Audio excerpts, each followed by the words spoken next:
A Chicago Riot, Battle of the Races, a documentary by Daniela Aguilar.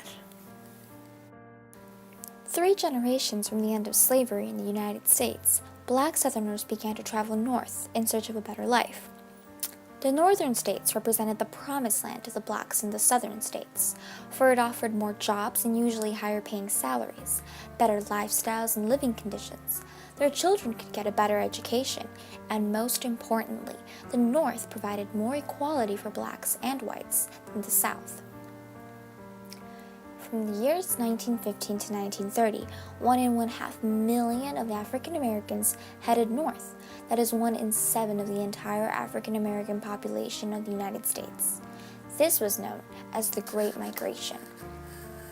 However, although there was no official segregation, many whites refused to treat blacks with total equality. In fact, white people denied blacks from buying their houses. In Chicago, homeowners in Hyde Park and Kenwood even held a meeting. A speaker announced, quote, "The Negro invasion of the district is the worst calamity that has struck the city.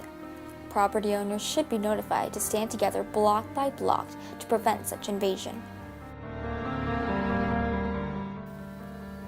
What seemed like a regular Sunday would soon be etched not only in Chicago's history, but the rest of the nation's as well.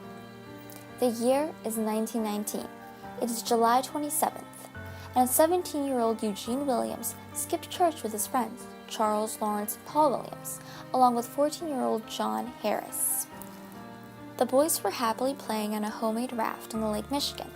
At the same time, a group of black men had wandered over to what was known as the white side of the beach.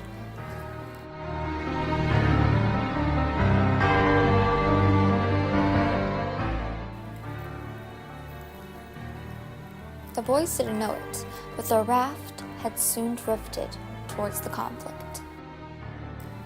This only spelled trouble. A white bather threw rocks. John Harris thought of it as a friendly game, in which the man threw the rocks and they would have to dodge them. But it wasn't. A rock suddenly hit Eugene on the head. He panicked and drowned as the blood poured from his skull. By the time his friends were able to bring him to shore, he was dead.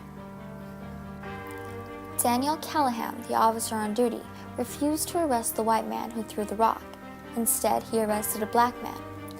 Thus, the Chicago Race Riot of 1919 began.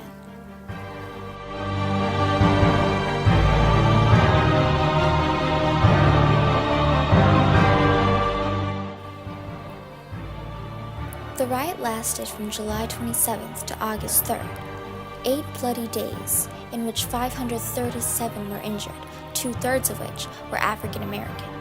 Patrolman John W. Simpson was the only policeman who was killed in the riot, and 38 died, 23 African American and 15 whites.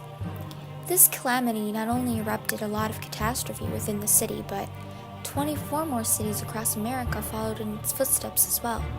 This devastating and chaotic period was called the Red Summer. The Chicago Race Riot of 1919 was a very catastrophic event in Chicago that impacted not only the city, but the entire nation as well.